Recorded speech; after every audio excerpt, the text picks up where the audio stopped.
మొదటి భర్త వల్ల సుఖం లేదని రెండో పెళ్లి చేసుకుంటే అతనికి మించి ఉన్నాడు అని అంటోంది సునీత. తనకి తన పిల్లలకి న్యాయం చేయమని చెప్పి కోరుకుంటోంది. తాగడం నుండి స్టార్ట్ ఇంకా ఇంట్లో ఏమీ తెచ్చిచ్చేవాడు కాదు. ఏమన్నా అంటే నన్ను కొట్టడం, పిల్లలు ఏదన్నా అడిగితే నా పిల్లలు కాదు అనడం, ఆ తేడా చూపిస్తున్నాడు. అంటే ఏం చేస్తున్నాడు పిల్లల్ని? తను తాగే దగ్గరికి పిల్లల్ని అబ్బాయిని తీసుకెళ్ళడం.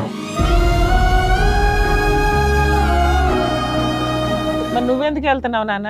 నాన్న కదా అని వెళ్తున్నామ్మా. నాన్న మాకు ఊహ తెలిసిన నుంచి ఆయనే కదా. నీతో ఏంటి మిస్బిహేవియర్? నాన్న తాగి వచ్చి నా మీద మిస్బిహేవియర్ హ్యాండ్స్ వేసేవారు.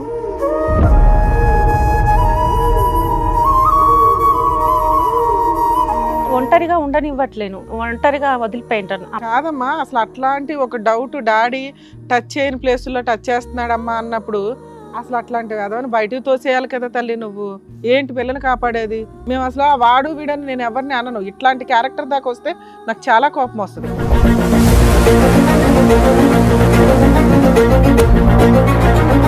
చెల్లిని ఒకసారి చేస్తుంటే నేను చూసాను. అప్పుడు నాన్న వెనకలా అయితే కొట్టాడు నన్ను కూడా.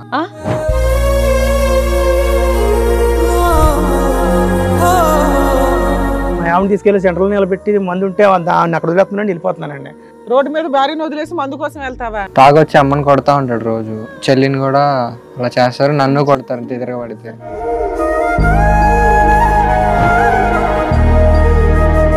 అలాంటి వ్యక్తి చెయ్యేస్తుంటే నువ్వేంటి ఆయన ఇంట్లో పెట్టుకుని పోషించి తిండి పెట్టి ఇంకా కొడుతున్నాడండి తిడుతున్నాడండి అని నువ్వు కదా చెయ్యాలి ఆ పని. ఈ ఆడపిల్ల మీద చెయ్యేసినా కూడా ఏం మాట్లాడవు అనే ధైర్యం వచ్చేస్తుంది అతనికి.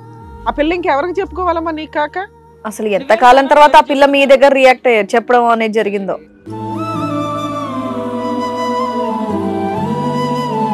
ఇంకా ఎంత నరకం చూపెట్టిందో చూసిందో మీ అమ్మ మీకు ఇంకా చెప్పలేదు. పిల్లలు బహుశా ఎదుర్కొంటూ ఉండటానికి చెప్పలేక ఆవిడ లోపల లోపల దిగమింకుంటుంది. కానీ మా ముందే చాలా చేశారండి అమ్మని అసభ్యంగా, చాలా మా ముందే చేసేవారు.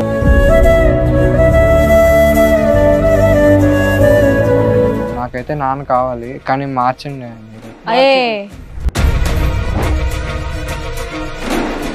నమస్తే, ఇది కథ కాదు జీవితం కార్యక్రమానికి స్వాగతం. ఈ కార్యక్రమంలో మనతో పాటు ఉన్నారు ప్రముఖ హైకోర్టు అడ్వకేట్ రమ్యాకుల గారు. నమస్తే మేడం. నమస్తే. ప్రముఖ సైకియాట్రిస్ట్ డాక్టర్ కళ్యాణ్ చక్రవర్తి గారు. నమస్తే సార్. సునీత గారు ఇక్కడ సమస్యతో రావడం అనేది జరిగింది. తనకి ఎలాంటి సమస్య వచ్చింది, ఎలాంటి న్యాయం కావాలని కోరుకుంటుందో అడిగి తెలుసుకుందాం. నమస్తే అండి సునీత గారు. నమస్తే. ఎక్కడి నుంచి వస్తున్నారండి? మేము వరంగల్ నుండి వస్తాం. వరంగల్ నుంచి వస్తున్నారు. చెప్పండి, ఇక్కడి వరకు రావడానికి కారణం ఏంటి? నా భర్త మేడం బాధ్యతగా ఉన్నాడు. ఇప్పుడు అసలు ₹1 ఇవ్వడు. పిల్లలతో నాకు చాలా ఇబ్బంది అవుతుంది. చాలా పెళ్ళైన దగ్గర నుండి ఇదే. మీకు పెళ్ళై ఎంతకాలం అవుతుందండి? 15 ఏళ్ళు అయింది. అంటే చిన్నప్పుడే పెళ్ళయింది. అమ్మ వాళ్ళు నాకు అప్పుడు భర్త మంచివాడు కాదు. First marriage. ఫస్ట్ ఒక మ్యారేజ్ అయిందమ్మా మీకు? అయిందండి. అది ఎన్ని ఇయర్స్ అవుతుంది? అది ఒక 3 years. దానికి ముందు ఆయన ఏమయ్యాడు? విడాకులా లేక డైవోర్స్, విడాకులు. అక్కడ ఏమైనా పిల్లలు ఉన్నారా మీకు? 2 పిల్లలు పుట్టారు. ఫస్ట్ హస్బెండ్ తో 2 పిల్లలా? 3 years. ఓహో, అదేంటి మీది లవ్ మ్యారేజ్ అరేంజ్డ్? ఫస్ట్ది లవ్ మ్యారేజ్. లవ్ మ్యారేజ్ ఒప్పించి పెళ్లి చేసుకున్నాను. ఇంకా అమ్మ వాళ్ళు ఇంకా విడాకులు అయిన తర్వాత ఎందుకు 3 years లో 2 పిల్లలు? ప్రెగ్నెన్సీ డెలివరీలే సరిపోయి ఉంటాయి కదా, విడాకులు ఎందుకు? ఏం కష్టం వచ్చింది ఆయనతో? అతను ఇంకొక ఆమెను ఇష్టపడ్డాడు. ఇంకా సరే అని లీగల్ గా విడాకులు తీసేసుకున్నాం. పెద్ద మనుషుల్లో లీగల్ గా. ప్లస్ ఇక తీసేసుకున్నాక అమ్మ వాళ్ళు 2 పిల్లలు ఉన్నారు ఎలా అని రెండో పెళ్ళి అతనికి ఇచ్చి పెళ్లి చేశారు. ఆయనకి భార్య లేదు. సరే చనిపోయారా? చనిపోయింది. ఆయనకి పిల్లలు ఉన్నారా ఫస్ట్ వైఫ్ తో? ఆయనకు లేరు, పిల్లలు లేరు. సరే నా పిల్లలే. ఆయన చెప్పినప్పుడు ఏమన్నాడు, నా పిల్లలుగా చూసుకుంటా, నాకు భార్య లేదు, నేను బాగా చూసుకుంటా, ఇవన్నీ మాటలు చెప్పాడు. నేను నమ్మి పెళ్లి చేసుకున్నా. కానీ తర్వాత ఫస్ట్ విడాకులు అవటానికి రెండో పెళ్లికి ఎంత గ్యాప్ ఉంది? 1 సంవత్సరం. అంటే వెంటనే చేశారు. యాక్చువల్గా 3 years పిల్లలు ఉన్నారు కదా అని చేశారు. మంచి సంబంధం, భార్య చనిపోయింది, తన పిల్లల్లాగా చూసుకుంటా అన్నాడు అని అమ్మ వాళ్ళు నమ్మారు, నేను కూడా నమ్మాను. అంతా బాగానే ఉంది. పెళ్ళయింది, కానీ పిల్లల్ని పట్టించుకోవట్లేడు. సరే పోను అర్థం చేసుకుంటాడు అనుకున్నా. కానీ ఆయన అలానే తాగి రావడము, ఏమన్నా నేను ఏమైంది ఇలా ఎందుకున్నారు అంటే నన్ను కొట్టడం. మీ సెకండ్ హస్బెండ్ తో మీకు పిల్లలు ఉన్నారమ్మా? లేరు. మీ ఫస్ట్ హస్బెండ్ తో ఉన్న పిల్లల్ని ఈయన చూసుకుంటున్నాడు. తను కూడా యాక్సెప్ట్ చేశాడు. కానీ తర్వాత ఆయన పద్ధతి మారింది. అంటే మీ ఇద్దరికి పిల్లలు కావాలని ఏమన్నా ప్రెజర్ చేశాడా? చేశాడు. ఓకే. చేశాడు. ఇంకా ఏంటంటే అతను సంపాదించకపోగా అప్పులు చేయడము, అప్పుల వాళ్ళు రావడం, ఇంటికి తాగి రావడము. అసలు ఏం పని చేసేవాడమ్మా? ఇది కాంట్రాక్టర్, అది బిజినెస్ చేస్తాడనమాట. ఎన్ని ఇయర్స్ నుంచి హెరాస్మెంట్ స్టార్ట్ అయింది రెండో హస్బెండ్ తో? 6 నెలలు బాగానే ఉన్నాడు. నా పిల్లల్ని కూడా తన పిల్లల్లా చూసుకో. 6 నెలలే? 15 ఏళ్ల క్రితం స్టోరీ చెప్తున్నావు నువ్వు.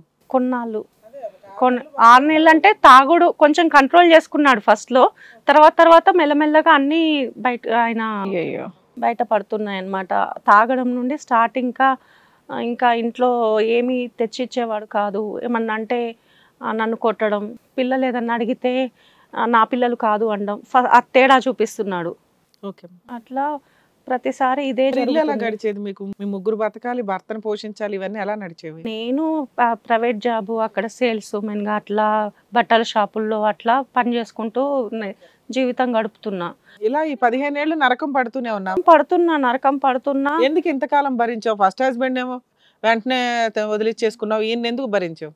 ఎందుకు భరించాల్సి వస్తుందంటే సెకండ్ మ్యారేజ్ ఎందుకు వచ్చిన గోల? ఎందుకు వచ్చిన గోల, అమ్మ వాళ్ళు కూడా అడ్జస్ట్ అవ్వవే, బాగుండదు, మా పరువు పోద్ది, ఇప్పుడు కూడా మళ్ళీ విడాకులు మేమేం చేయలేము, పిల్లలు ఉన్నారు వాళ్ళని చదివించు ఏదో ఒకటి అని అమ్మ వాళ్ళు కూడా నాకే సర్ది చెప్తున్నారు.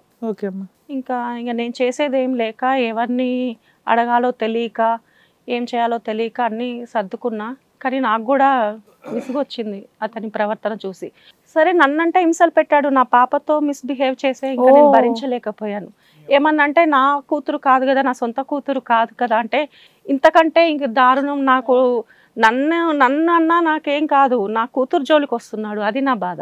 నా కూతురు, నా కొడుకు జీవితం కూడా స్పాయిల్ అయిపోతుంది. ఏమన్నంటే నా సొంత పిల్లలు కాదు అంటున్నాడు. అంటే ఏం చేస్తున్నాడు పిల్లల్ని? తను తాగే దగ్గరికి పిల్లల్ని, అబ్బాయిని తీసుకెళ్ళడం. ఏమో తాగుడుకు తీసుకెళ్తున్నాడు, అమ్మాయి మీద చేస్తాడు.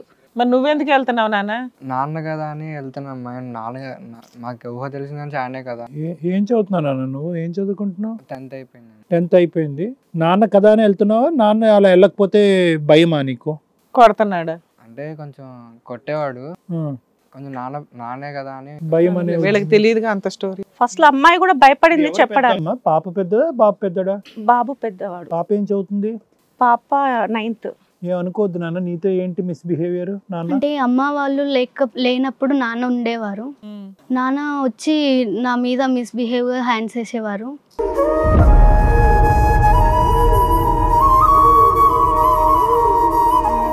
తాగుంటాడమ్మా? తాగి వచ్చి అలాగే నాన్న ఎంతైనా నాన్న మంచివాడే అనుకున్నాను, కానీ ఇలా వచ్చి మిస్బిహేవ్ చేసి భయం వేస్తుంది.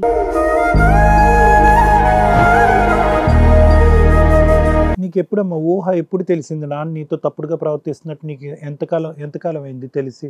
1 year. 1 year. వెంటనే వచ్చి అమ్మకి చెప్పావా? చెప్పాను. ఒంటరిగా ఉండనివ్వట్లేను, ఒంటరిగా వదిలిపోయింటాను. కాదమ్మా, అసలు అట్లాంటి ఒక డౌట్, డాడీ టచ్ చేయని ప్లేసుల్లో టచ్ చేస్తున్నాడమ్మా అన్నప్పుడు అసలు అట్లాంటివి అదవని బయటకు తోసేయాలి కదా తల్లి. నువ్వు ఏంటి పిల్లని కాపాడేది? నీ వరకు అడ్జస్ట్ అయ్యో బానే ఉంది, పిల్ల దగ్గరకు వచ్చినప్పుడు వాడు వీడని నేను ఎవరిని అనను. ఇట్లాంటి క్యారెక్టర్ దాకా వస్తే నాకు చాలా కోపం వస్తుంది. పసిపిల్ల, ఆ పిల్లని పట్టుకొని తండ్రి వరస అంటే తండ్రి ఒక రకంగా, అలాంటి వ్యక్తి చెయ్యేస్తుంటే నువ్వేంటి ఆయన ఇంట్లో పెట్టుకుని పోషించి తిండి పెట్టి ఇంకా కొడుతున్నాడండి తిడుతున్నాడండి అని నువ్వు కదా చెయ్యాలి ఆ పని. తోసిపడేసి అట్లా తీసుకెళ్లి పోలీస్ స్టేషన్ లో కంప్లైంట్ ఇస్తే పోస్కో యాక్ట్ లోపల ఉంటాడు. అర్థమవుతుందా? శ్రీవాణి గారు ఒక మంచి పాయింట్ చెప్పారు. ఇప్పుడు వరకు భరించడం అనేది ఒక ఎత్తు, పిల్లల వరకు వస్తే ఆగడమా? ఇంత దారుణమా? అంటే ఏంటమ్మా ఇది? నీ అవసరం ఏంటి ఇప్పుడు? ఏంటి నీ అవసరం? 1 year నుంచి ఏంటి? పిల్ల దాకా వచ్చింది వ్యవహారం. నాకు బయట నేను సెక్యూరిటీ భర్త ఉండాలి కదా అని. అరే నీకు ఇంట్లోనే సెక్యూరిటీ లేదు, ఇంకా బయట సొసైటీతో బాగానే ఉండొచ్చు తల్లి. ఎవరు విలనా అని తెలుస్తుంది. ఇక్కడ తండ్రి వరుస ఉన్నవాడితో విలనిజం నడుస్తుంది. మమ్మల్ని ఎలాగో పోషించట్లేదు, పోనీ ఇంట్లో ఉండి చూసుకుంటున్నాడా అది లేదు, దానికి తోడు ఇంకా భరించాల్సిన అవసరం ఏముంది? ఇక్కడ నిర్ణయం నీది కాదమ్మా, నీ పరిధి దాటిపోయింది నిర్ణయం. వయసు వచ్చినటువంటి ఆడపిల్ల, వయసు వచ్చినటువంటి అబ్బాయి ఉన్నాడు. అసలు నువ్వు అతను భర్తగా యాక్సెప్ట్ చేయటం కాదు, ఆ 2 పిల్లలు అతను తండ్రిగా యాక్సెప్ట్ చేస్తున్నారు లేదనేది వాళ్ళ నిర్ణయం ఎప్పుడన్నా తెలుసుకునే ప్రయత్నం చేశారు మీరు? ఇష్టం లేదు పిల్లలకు కూడా, కాకపోతే నేను ఇంకా మారుతాడు. ఏం మారుతాడమ్మా? మీరు చక్కగా సెల్ఫ్ ఎంప్లాయిడ్, 15 సంవత్సరాలు బట్టి ఆ వ్యక్తిలో ఒక్క మంచి గుణం చెప్పు, ఒక సద్గుణం చెప్పు. ఇన్ని సంవత్సరాలు బట్టి సంపాదిస్తాడా, కష్టపడతాడా, తాకుండా ఉన్న రోజులు ఎన్ని ఉన్నాయి? ఆఖరికి అది ముదిరి పాకాన పడి ఈరోజు ఏమీ అనన్నటువంటి నువ్వు రేపు ఈ ఆడపిల్ల మీద చెయ్యేసినా కూడా ఏం మాట్లాడవు అనే ధైర్యం వచ్చేస్తుంది అతనికి. 1 year నుంచి నడిపిస్తున్నారు ఈ భాగవతాన్ని మీరు. ఆ పిల్ల ఇంకెవరికి చెప్పుకోవాలమ్మా? నీకు కాక నీ అవసరాలకి నీ స్వార్థానికి ఆయన ఇంట్లో ఎంటర్టైన్ చేస్తున్నావు. అసలు ఎంత కాలం తర్వాత ఆ పిల్ల మీ దగ్గర రియాక్ట్ చెప్పడం అనేది జరిగిందో? ఒకసారి చేస్తుంటే నేను చూసాను, అప్పుడు నాన్న వెనక్కి అయితే కొట్టాడు నన్ను కూడా. ఇంకా అమ్మ తర్వాత నువ్వు రిటర్న్ ఇంకోటి లాగి పీకాల్సింది. ఏం చేస్తున్నావురా అయ్యా నువ్వు అని లాగి నువ్వు ఇంకోటి బీకాల్సింది. కొడుతున్నాడు నన్ను. నువ్వు కొట్టు, నీకు చేతులు కాళ్ళు బానే ఉన్నాయిగా. ఇలాంటి తప్పుడు పని చేసినప్పుడు ఎవడైనా పర్వాలేదు. తాగుండండి అన్నప్పుడు తాగే ఉన్నా. అసలు ఇప్పుడు కూడా తాగే ఉన్నాడా? ఏం పేరు ఆయన పేరు? సుబ్బారావు అండి.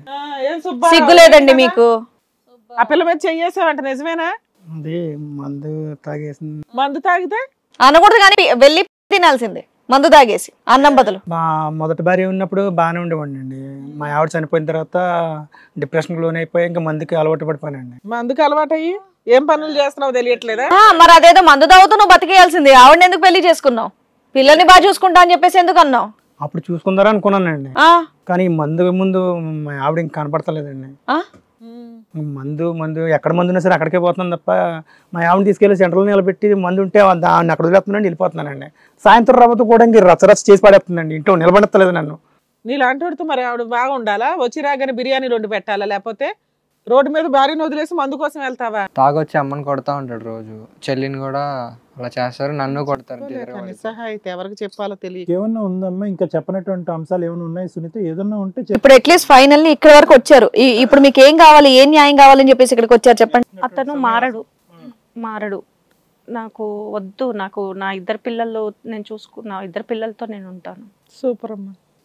సరే అమ్మా, ఆ నిర్ణయం తీసుకున్నప్పుడు మా దగ్గర వరకు ఎందుకు వచ్చావు? ఆ నిర్ణయం ఇక్కడ రాకుండా కూడా తీసుకోవచ్చు కదా. వదిలించుకోలేకపోతున్నావు ఆయన్ని? అవునండి, మీరు సలహా చెప్తారు కదా అని. మీ సరే వెనకాల బ్యాక్గ్రౌండ్ లేదు, ఇంకా ఉన్నంతలో ఆయన వదిలించుకోవాలండి. నాకైతే నాన్న కావాలి, కానీ మార్చండి మీరే. చూద్దాం అన్న, ఇప్పుడు ఏం మాట్లాడాలని చూద్దాము. కాదు ఇప్పుడు ఈ స్కూల్ ఫీజులు ఇవన్నీ ఎవరు కడుతున్నారమ్మా? ఏమ్మా సునీత? అంటే నేను మా అమ్మ వాళ్ళు అప్పుడప్పుడు. అసలు ఆయన ఏమి చేయట్లేదు సార్, తాగడం, తిరగడం, వచ్చి కొట్టడం, లేకపోతే వాళ్ళ మీద చేతులు వేయడం. అమ్మ వాళ్ళని కూడా ఇంటర్ రానివ్వరు. కాదు నాన్న, నువ్వు ఎంత చూస్తున్నావు కదా, ఇంకా తండ్రి కావాలంటావేంటి?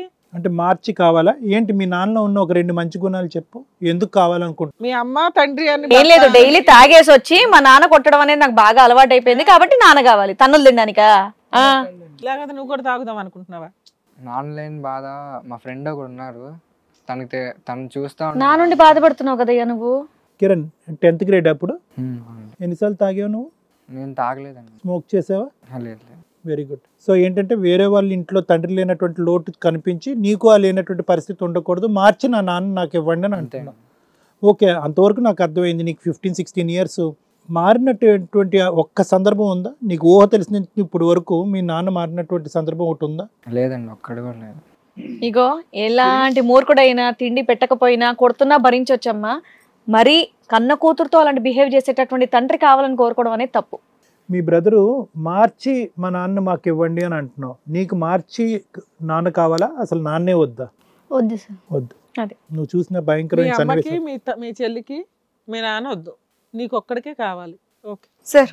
మేడం ఇక్కడ అంటే సుబ్బారావు గారు వచ్చి ఒక మాట అన్నారు, అంటే నాకు మానసికంగా బాలేపట్టిన మొదటి భార్య చనిపోయినప్పుడు నాకు తాగుడికి బానిస అయ్యాను అనేటటువంటి ఒక మాట అన్నారు. ఇక్కడ తాగుడికి బానిస అయ్యారా, లేదంటే తాగుడి బానిసత్వాన్ని బానిస అవ్వటం వల్ల నీ మొదటి భార్య భరించలేక వెళ్ళిపోయిందా చనిపోయిందా అనేది ఇక్కడ ఇంపార్టెంట్ అంశం. ఇది చాలా కీలకమైన, ఎందుకంటే ఎలా నమ్మాలి 15 సంవత్సరాల క్రితం ఏం జరిగింది అనేది.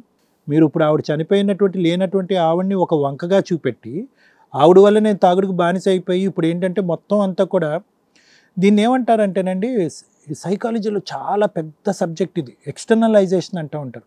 అంటే తాగుడికి బానిస అయ్యేటటువంటి వాళ్ళు, తాగుడు అనే వ్యసనానికి బానిస అయినటువంటి వాళ్ళు ప్రధానంగా ఉపయోగించేటటువంటి బ్రహ్మాస్త్రం. ఏమండి పలానా సంఘటన జరిగిందండి, అక్కడి నుంచి తాగుడు మొదలైందండి. ఆ అమ్మాయి మీద ఎందుకు చేసావంటే కనుక తాగేశానండి, నాకు స్పృహ తెలియలేదు. నీ భార్యని ఎక్కడయ్యా నడి రోడ్డు మీద వదిలేసావంటే కనుక తాగేశానండి, తాగుడు బానిసే అని చెప్పి. అంటే ఎక్కడా కూడా ఇక ఓనర్షిప్ అనేది లేదనమాట. అంటే నా వ్యక్తిత్వంలో ఒక లోపం ఉంది, నా బుర్ర చెడిపోయింది, నా వ్యక్తిత్వంలో ఒక బలహీనత ఉంది, నేను పాపాత్ముడిని, దుర్మార్గుడిని, నన్ను నేల మీద వేసి చంపేయండి అనేటటువంటి ఆలోచన కానీ, లేదంటే నన్ను పరివర్తన చేయండి, నాలో ఒక మార్పు వచ్చేటటువంటి ఒక రాక్షసత్వం నుంచి ఒక మనిషిగా నన్ను తయారు చేయండి అనే ఆలోచన రాదు. ఎక్స్టర్నలైజేషన్. ఎందుకు ఈ మాట నేను చెప్తున్నానంటే, ఇందాక మీ అబ్బాయి ఒక మాట అన్నాడు, చాలా మంచి మాట అన్నాడు. అంటే వాడికి ఎక్కడో కూడా ఒక ఘోరంత ఆశ ఉంది. అంటే ఇప్పటికి కూడా మీ అబ్బాయి దీన్ని ఒక జబ్బులాగే చూస్తున్నాడు. అంటే జబ్బు నుంచి మా నాన్నగారిని ట్రీట్ చేస్తే కనుక ఒక మంచి వ్యక్తి నాకు తండ్రిగా వస్తాడనేటటువంటి ఆశ సర్వసహజంగా ఎంత క్రూరమైనటువంటి తండ్రి ఉన్నా కూడా ఆ కుటుంబంలో పిల్లలు ఆశించేటటువంటిది. భార్యలు కూడా ఆశిస్తారు. కానీ ఏంటంటే వీళ్ళు కొంత సీనియారిటీ ఉంది కదా, 15 సంవత్సరాలు బట్టి ఆ మూర్ఖత్వాన్ని చూసేటప్పటికి ఆవిడకి విసుగు వేసారిపోయి ఇప్పటికైనా దండం పెట్టి బయటకు వచ్చింది. ఇంకా ఎంత నరకం చూసిందో మీ అమ్మ మీకు ఇంకా చెప్పలేదు. పిల్లలు బహుశా ఎదుర్కొంటూ ఉండటానికి చెప్పలేక ఆవిడ లోపల దిగమింకుంటుంది. కానీ ఇంకా చాలా భయం చేశారండి అమ్మని అసభ్యంగా, చాలా మా ముందే చేసావు. అదే అంటే ఇప్పుడు నువ్వు కోరుకుంటున్నావు. కానీ నీకు అర్థం అవ్వాల్సినటువంటి అంశం ఏంటంటే, మీ నాన్న మాట్లాడాడు, 4 మాటలు మాట్లాడాడు. ఏం మాట్లాడాడు అంటే కనుక, ఒకటిది ఎక్కడ కూడా నా తప్పు అని ఏం అనలేదు. తప్పు తాగుడుది అన్నాడు. తప్పు నా మొదటి భార్య చనిపోవటం వల్ల నాకు ఏర్పడిన డిప్రెషన్ అని అన్నది. 4వ అంశం ఏమన్నాడంటే కనుక, వచ్చిన తర్వాత ఇంట్లో రాత్రిపూట వచ్చాక ఈవిడ హింస పెడతదంట. అవునండి. గుడ్డు ముందా పెట్టముందా అన్నట్టుంది. ఇప్పుడు అతను తాగటం వల్ల ఈవిడ హింస పెట్టిందా, లేదంటే ఈవిడ హింస పెట్టడం వల్ల అతను తాగుతున్నాడా? సో 4 అంశాల్లో ఏమంటున్నాడు, ప్రపంచం అంతా బయటే ఉంది, నా వ్యక్తిత్వం వల్ల నాకు కాదు, అదంతా కూడా బయటే అని వేసేటటువంటి తండ్రి మారుతాడా అనేది ఒక వయసు వచ్చి చదువుకున్నటువంటి అబ్బాయి నువ్వు ఆలోచించుకోవాలి. ఎందుకంటే నాన్న, ఎక్కడైనా మార్పు, తాగేటటువంటి భర్తల్ని, తాగేటటువంటి తండ్రిని సహజంగా నా క్లినిక్కి తీసుకొస్తూ ఉంటాను, డాక్టర్ గారు మార్చండి, ఏదో విధంగా మార్చండి. అలా మార్చేటటువంటి దానికి నేను ఓపెన్గా చెప్తా, అమ్మ మారచ్చు, మారకపోవచ్చు. మోస్ట్ ఇంపార్టెంట్ ఏమని చెప్తానంటే రిస్క్ ఫ్యాక్టర్స్ చెప్తాను. ఇక్కడ ఇతను మారటానికి ఇంకో 2 సంవత్సరాలు పడుతుంది. ఈ లోపల మీ చెల్లి మీద ఒక అనర్థం జరగదు అనేటటువంటి దాని గ్యారంటీ ఏంటి? లేదా ఒక 6 నెలలు పట్టచ్చు. ఈ లోపల నువ్వు తాగుబోతాడు అవ్వనే గ్యారంటీ ఏంటి? కాబట్టి ఎప్పుడు కూడా మార్పు అనేటటువంటిది కోరుకునే ముందు మారటానికి ఎంత అవకాశం ఉంది అనేది చూడాలి. ఆ మారేటటువంటి ప్రక్రియలో మీరందరూ ఎంత రిస్క్లోకి వెళ్తున్నారు. దేవుడు కరుణించి ఇప్పటికి వచ్చి మీరందరూ ఇప్పుడు మా ఎదురుగుంటే హెల్తీగా మా ఎదురుగుంటే కనిపిస్తున్నారు. నువ్వు ఇప్పటికీ తాగుడు ముట్టలేదు, సిగరెట్ తాగలేదు అన్నావు, అదృష్టం. ఆ అమ్మాయి మీద ఏమీ ఒక భయంకరమైనటువంటి పరిస్థితి పడలేదు, అదృష్టం. ఈవిడ బ్రతికి బట్టకట్టి ఇక్కడ కూర్చుంది, అదృష్టం. రేపొద్దున ఇదే అదృష్టం కంటిన్యూ అవుతుందని నమ్మకం లేనప్పుడు, మా పరిధి వరకు వచ్చినప్పుడు, రాయ్య మీ నాన్న ఇక్కడ కూర్చోపెట్టి 10 రోజుల లోపల నేను మార్చేసి మీకు ఇచ్చేస్తానని చెప్పి నేను గ్యారంటీ ఇవ్వలేను. అది రిస్క్తో కూడినటువంటి అంశం. ఎందుకంటే తంతే గింతే కనుక ఎవ్వరూ కూడా మీకు ఒక సపోర్ట్ అనేటటువంటిది లేదు. వ్యవస్థ, సమాజం, పోలీస్ వ్యవస్థ ఇలాంటి వాళ్ళు ఎవరన్నా మిమ్మల్ని కాపాడాలి, మాగోటి వాళ్ళు ఇలాంటి పరిధిలో ఇలాంటి వేదికల మీద కూర్చొని కాపాడేవాళ్ళు. కానీ నా అనేటటువంటి వాళ్ళు ఎవరు లేనటువంటి ఒక పరిస్థితిలో మీరు అంత రిస్క్ తీసుకోవటం ఉందా? దీనికి ఒక గ్యారంటీ ఉందా? సో కాబట్టి ఏంటంటే ఆ విధమైనటువంటి సుబ్బారావు గారికి ఉండేటటువంటి ఆలోచన శైలి ఎప్పుడు కూడా మన మీద పడినటువంటి మచ్చ వేరే వాళ్ళ మీద తోసేద్దాం అనుకునేటటువంటి వాళ్ళు ఎంతవరకు మారుతారనేది ఆలోచించుకో. సిరి అయితే కనుక చాలా సింపుల్గా చెప్పేసింది. ఇందాక నేను సునీత గారి గురించి మాట్లాడినప్పుడు ఆవిడ ఇక్కడ కొన్ని చెప్పలేనటువంటి అంశాలు చెప్పలేకపోతున్నారు. అది ఏంటి అనేటటువంటిది ఊహించుకోగలిగేటటువంటి కెపాసిటీ, అనుభవం మాకుంది. కాబట్టి ఇదేంటంటే నువ్వు కూడా చూసి నీకు కూడా అలా అనిపిస్తుంది, ఓకే అమ్మ ఈ స్థాయిలో సఫర్ అవుతుంది. కాబట్టి ఆవిడ చెప్పలేకపోతుంది. ఆవిడ ఒక బలమైన నిర్ణయంతో ఇక్కడికి వచ్చింది. ఏంటంటే కనుక నేను ఆల్రెడీ నిర్ణయం తీసేసుకున్నానండి. ఆవిడ ఇక్కడ ఏమీ ఏ ఆప్షన్ బి ఇవ్వలేదు. మొగుడిని మార్చండి, మారుతాడా లేదా అండి, మారేటటువంటి మొగుడిని నాకు ఇవ్వండి, నా పిల్లలకు ఒక తండ్రిని కల్పించండి. ఇలా సర్వసహజంగా ఆడవాళ్ళు ఈ వేదిక మీద ఉపయోగించుకునేటటువంటి మాట ఏమనకుండా సునీత గారు ఏమన్నారంటే, నేను డిసైడ్ అయిపోయానండి, ఈ చాప్టర్ క్లోజ్, అతను నాకు వద్దు అన్నది. మరి ఇక్కడికి ఎందుకు వచ్చామంటే కనుక అది చాలా చాలా ఒక విచిత్రమైనటువంటి పరిస్థితి అనమాట. అంటే 15 సంవత్సరాల పాటు అటువంటి వ్యక్తితోనే ప్రయాణం చేసినటువంటి నేను ఈరోజు ఇందులోంచి బయటకు వస్తున్నప్పుడు నా అంతరాత్మకు నేను ఒక ఆన్సర్ చెప్పుకోవాలి ఎందుకు వస్తున్నానని చెప్పి. ఆవిడకు కూడా లోపల ఒక కోరిక ఏంటంటే, పిల్లలు పెద్ద అయిపోతున్నారు కదా, బాబు సెటిల్ అయ్యాక విడాకులు తీసుకో సునీత అని ఆవిడ అంతరాత్మ చెప్తూ ఉంటుంది. లేదంటే ఇంకో 2 సంవత్సరాలు 3 సంవత్సరాలు ఆగితే కనుక ఆడపిల్లకి పెళ్లి చేసేస్తే కనుక ఒక ఇంటిది అవుతుంది కదా. ఈ విధమైనటువంటి ఆలోచన వల్ల ఏంటంటే ఆవిడ ఈరోజు విడిపోవాలి అని అనుకున్నా కూడా దాన్ని సమర్థించేటటువంటి ఒక సైన్యం కావాలి. అమ్మ కానీ నాన్న కానీ మాలాంటి పెద్దవాళ్ళు కానీ ఎవరు కావాలి. అలాంటి లేనప్పుడు అటువంటి ఆడది అంత సులువుగా, అంత ఆషామాషిగా ఒక నిర్ణయం తీసుకోలేకపోవటం వల్ల, నాకు విడాకులు ఇప్పించండి అని అనట్లేదు, అతను నాకు వద్దు, నాకు ఫెసిలిటీ ఏ ప్రాసెస్లో నేను అది నడిపించాలి, నాకు ఒక ధైర్యాన్ని ఇవ్వండి, ఒక స్థైర్యాన్ని ఇవ్వండి అనేటటువంటి ఆలోచనతో ఆవిడ ఇక్కడికి వచ్చి కూర్చోవటం అనేది జరిగింది. నువ్వు తీసుకున్నటువంటి నిర్ణయం సునీత ముమ్మాటికి మంచి నిర్ణయం, 110% గొప్ప నిర్ణయం, గర్వించేదగ్గ నిర్ణయం. ఎందుకంటే కనుక లేట్ అయినా కూడా మంచి నిర్ణయం తీసుకున్నావు. ఎందుకంటే మాకు నిజంగా భయం వేస్తుంది, ఆ అమ్మాయిని తాకాడు అనేటటువంటి టైంకి బాబు వచ్చి చూశాడు. ఇంకోసారి తాకాడు అనేటటువంటి టైంకి నువ్వు వచ్చి చూసావు. ఆ అమ్మాయికి ఆలోచన అవగాహన తెలిసినటువంటి ఆడపిల్ల, ఇంకా చిన్నపిల్ల అయితే కనుక ఇంకెంత అనర్థం జరుగుండేదో ఆ అమ్మాయి చెప్పుకోలేనటువంటి పరిస్థితి వచ్చింది. సో వాస్తవానికి ఏంటంటే నువ్వు ఇంకా అదృష్టం అనే పరిధిలో ఉండగానే ఒక తెలివైనటువంటి నిర్ణయం తీసుకున్నావు అనేటటువంటి నా అభిప్రాయం. కాబట్టి ఈ నిర్ణయం అనేది ఎట్టి పరిస్థితిలో మార్చుకోద్దు. రేపు పొద్దున ఎవరన్నా రావచ్చు, ఏం సునీత ఒక 4 ఏళ్ళు అవుతే కనుక ఆడపిల్ల పెళ్ళి అయిపోద్ది, రేపు పొద్దున పెళ్లి చేయడానికి భర్త ఏడు తండ్రి ఏడు అనేటటువంటి ప్రశ్న వస్తే కనుక ఏమని చెప్పుకుంటావు, అలాంటి ఆడపిల్లకి ఏ సంబంధాలు వస్తాయని చెప్పి సమాజం రకరకాలుగా మాట్లాడుకోవచ్చు. కానీ పెళ్లి అనేటటువంటిది చాలా దూరమైనటువంటి అంశం. ఈరోజు ఆ అమ్మాయి శారీరక మానసిక పరమైనటువంటి పరిధి, ఆరోగ్యం, భవిష్యత్తు అనేటటువంటిది ఈరోజు నీ కళ్ళెదురుగుంటా కనిపించేటటువంటి ముఖ్యమైనటువంటి అంశాలు. కాబట్టి ఆ అంశం గురించే ఆలోచిస్తూ ఇదే నిర్ణయం మీద నిలబడు. దానికి కావాల్సినటువంటి సపోర్ట్ అంతా మేము ఇస్తాం. నేను యాజ్ ఏ సైకాట్రిస్ట్ నేను ఏమనాలి, అమ్మ నేను భర్తకు ఒకసారి ట్రై చేస్తానమ్మా, అతని చేతి తాగుడు మానిపించి నీకు చెప్తాను ట్రై చేస్తాను, నేను అలా చెప్పను ఈ పరిధిలో. ఎందుకంటే ఎప్పుడైతే ఆడపిల్ల మీద చేయి పట్టిందో, ఎప్పుడైతే నీ కొడుకు చేయి పట్టుకుని మందు షాప్ వరకు మీ ఆయన తీసుకెళ్ళాడో, అక్కడితో ఇతను మార్చేటటువంటి ప్రయోగం కానీ ప్రయత్నం కానీ నా గోటు వాళ్ళు చెయ్యరు. ఎందుకంటే అది చాలా రిస్క్తో కూడినటువంటి అంశం. కాబట్టి నీ నిర్ణయం బలమైన నిర్ణయం. నీకు కావలసినటువంటి సపోర్ట్ మా టీం ద్వారా నీకు లభిస్తుంది. అది లీగల్గా అవనివ్వండి, ఏదన్నా ఇంకో విధంగా అవనివ్వండి. భవిష్యత్తు గురించి భవిష్యత్తు కార్యాచరణ అంటే ఇతను ఇంట్లోంచి బయటకు నెట్టేసిన తర్వాత భవిష్యత్తు ఎలా ఉండబోతుంది అనేటటువంటిది కౌన్సిలింగ్ అనేటటువంటి పరిధిలో మనం మళ్ళీ డిస్కస్ చేసుకోవచ్చు. ఓకేనమ్మా, all the best. Thank you sir. Madam ఇక్కడ ఈ కేసులో నేను 2 పాయింట్స్ మాట్లాడాలనుకుంటున్నానండి. 1 కన్న తండ్రి, 2 డ్రింక్, వ్యసనం, తాగుడు అనే వ్యసనం. ఈ రోజున ఈ ఎపిసోడ్ వింటే కన్న తండ్రులకి ఎవరికైనా కూడా ఆడపిల్ల అంటే ఒక బంగారు బొమ్మ, ప్రాణం ఇచ్చేస్తారు. అసలు ఆడపిల్లలకి తండ్రికి ఆడపిల్లలు చాలా ఫస్ట్గా చెప్పుకునే ఒక మంచి రిలేషన్ అనమాట. పెళ్ళిళ్ళప్పుడు వెళ్ళేటప్పుడు చూడవచ్చు, కానీ లేకపోతే చదువుకునేటప్పుడు కానీ పిల్లకి ఏదైనా జరిగిందంటే ముందు తల్లి కంటే ఇంకా తల్లి కొంచెం ధైర్యంగా ఉంటుందండి. తండ్రి చాలా సెన్సిటివ్గా ఫీల్ అవుతాడు. అమ్మో నా కూతురికి ఏదో జరిగిపోతుంది, నా కూతురికి ఏదో అయ్యింది అని. అలాంటి వాళ్ళందరికీ ఇప్పుడు నిజంగా ఈయన ఫేస్ చూపించి నుంచో పెడితే చంపేస్తారు. ఇంత దారుణం ఎవడరా మీరంతా? అసలు మీలాంటి వాళ్ళ వల్ల తండ్రి అనే పాత్రకి క్వశ్చన్ మార్క్ వచ్చేసింది. పోనీ ఈయన కన్న తండ్రా? కాదు. కన్న తండ్రి అనే వ్యక్తులు ఇలా హెరాస్మెంట్ చేసేవి చాలా 0.00% ఉంటే దానికి రీజను తాగుడు. అలా ఉన్న సందర్భాల్లో తప్ప కాన్షియస్తో ఉన్న భూప్రపంచంలో ఏ కన్న తండ్రి ఇంత దరిద్రపైన పనులు అయితే చెయ్యరమ్మా. అది ఖచ్చితంగా మాకున్న సీనియారిటీకి మేము చెప్పగలుగుతాం, ఏ తండ్రి అన్నా చెప్తాడు. స్టెప్ ఫాదర్స్ విషయానికి వచ్చేసరికి 0. ఎక్కడైనా 5% ఉంటాయి. ఎందుకంటే వాళ్ళకి సొంత పిల్లలు కాదు వాళ్ళు. దానివల్ల ఒక వయసు వచ్చిన తర్వాత వాళ్ళు అట్రాక్టివ్గా కనిపిస్తూ ఉంటారు. వీళ్ళకి తండ్రి అనే ముసుగు తప్ప రియల్గా అంటే అందరిని అనట్ల, ఒక 90-95% స్టెప్ ఫాదర్స్ విషయం బాగానే ఉండొచ్చేమో, కానీ ఒక 5% దరిద్రులు ఎట్లాంటి వాళ్ళు ఉంటారు. ఇలాంటి వాళ్ళ వల్ల నిజమైన తండ్రులు మంచిగా చూసే స్టెప్ ఫాదర్స్కి ఒక క్వశ్చన్ మార్క్గా అయిపోతున్నాడు ఈ సుబ్బారావు లాంటి వాళ్ళు. ఇలాంటి వ్యక్తిని ఇక్కడ కూర్చోబెట్టి మాట్లాడే అంత సహనం నాకైతే లేదమ్మా. ఎందుకంటే వరస్ట్ వర్క్ ఈ విషయాన్ని మాట్లాడితే చాలా సీరియస్. చుట్టుపక్కలోడో పక్కింటోడో ఎదురింటోడో అంకులో అంటే కామన్గా మనం ముందే జాగ్రత్త చెప్తున్నాం. ఈరోజు అదిన గుడ్ టచ్ బ్యాడ్ టచ్ అనేది ప్రతి చిన్నపిల్లలకి నేర్పిస్తున్నాం. మీ పొజిషన్కి వచ్చేసరికి ఏంటంటే నిస్సహాయత. ఒకసారి పెళ్ళయింది, డైవర్సీ అనిపించుకుంటే బాగోదు, 2వ పెళ్ళి, మళ్ళీ 3వ పెళ్ళి ఎక్కడ చేసుకుంటాం? వెనకాల కుటుంబ సభ్యులు లేరు, ఎవరు లేరమ్మా. నీకు 2 డైమండ్ లాగా ఒక కూతురు ఒక కొడుకు ఉన్నారు. ఇంకా ఇప్పుడు బయటికి పోవాల్సింది ఎవడో అతనికి ఎవ్వరూ లేరు. మీరు బయటికి తోసేస్తే ఈ పాటికి ఎప్పుడో మారేవాడో చచ్చేవాడో ఏదో ఒకటి, మీకు అనవసరం. మీరు గౌరవంగా ఇంట్లో పెట్టుకుని ఫోటో ఫ్రేమ్కి పూజ చేసే అంత వ్యక్తి కాదు ఇక్కడ కూర్చున్న వ్యక్తి. నీ వరకు కష్టాలు నీ అవసరం నువ్వు భరిస్తావు. నీ పిల్ల దాకా కష్టం వచ్చినప్పుడు నువ్వెవరో భరించటానికి, నువ్వు కదా భద్రకాళిలో ఉండి ఆ పిల్లని కాపాడాలి. మళ్ళీ అప్పుడు నిస్సహాయంగానే మాట్లాడుతున్నారు. ఈ రోజుకి నీ కొడుక్కి అలాంటి తండ్రి ఒకడు ఉండడు భూప్రపంచంలో అని తెలియట్లా.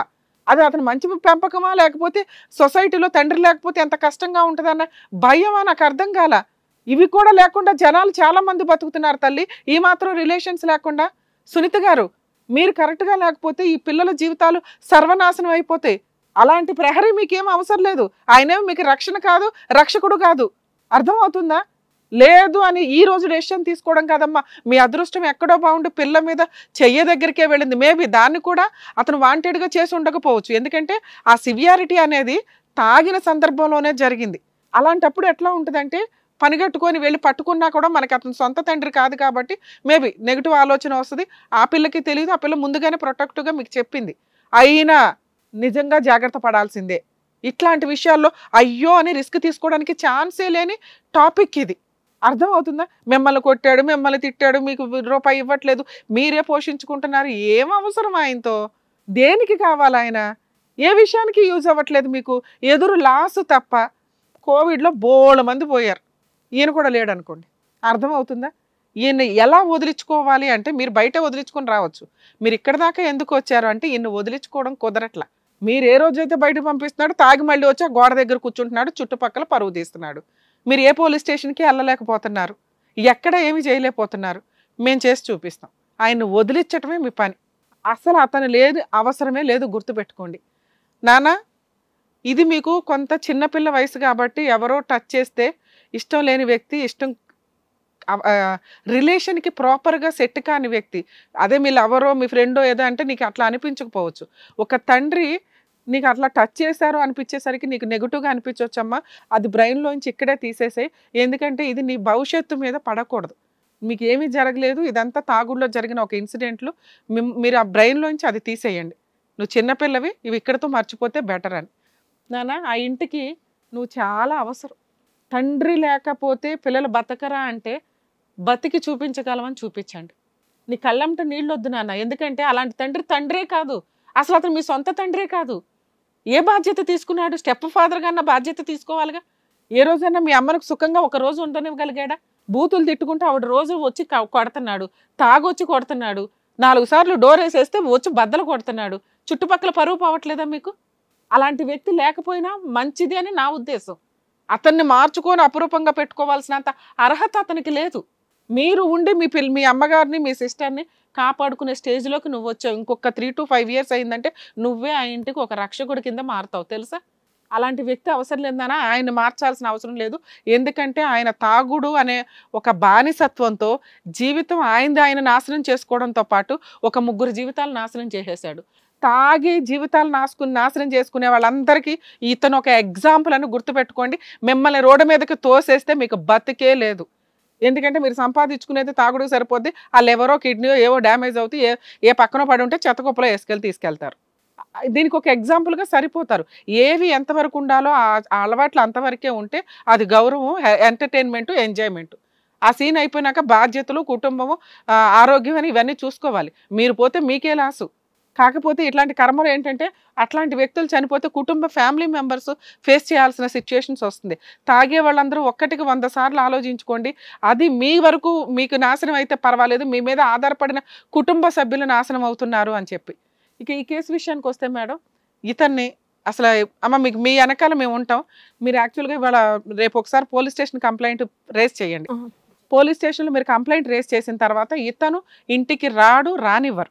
ఒక్కసారి అట్లా ఏదైనా ఇంటికి వస్తే మాత్రం మాకు ఫోన్ చేయండి తల్లి, మేము లీగల్గా ఎంటర్ అయ్యి పోలీసుల సపోర్ట్ తోటి ఇంకొకసారి అతన్ని రానివ్వకుండా చేస్తాం. అతని మీద ఇంకా ఏం కేసులు వద్దు, మీరు వదిలేయడమే గొప్ప పనిష్మెంట్. అది పర్ఫెక్ట్గా సరిపోద్ది. తిరిగి ఎక్కడో అక్కడ ఏదో అవుతాడు, మీకు అనవసరం కూడా. దీంట్లో డైవర్సో లీగాలిటీయో ఇంకేం అవసరం. ఎందుకంటే అతని దగ్గర ఏమీ లేవు. మీరు మెయింటెనెన్స్లో ఇంకొకటి వేసిన ఇంటికి రాకుండా ప్రొటెక్షన్ తీసుకోవడం ఒకటి చాలు. ఇంకా మీరు ధైర్యంగా ఉండండి తల్లి. వీళ్ళిద్దరిని చూసుకునే బాధ్యత మీ మీద ఉంది.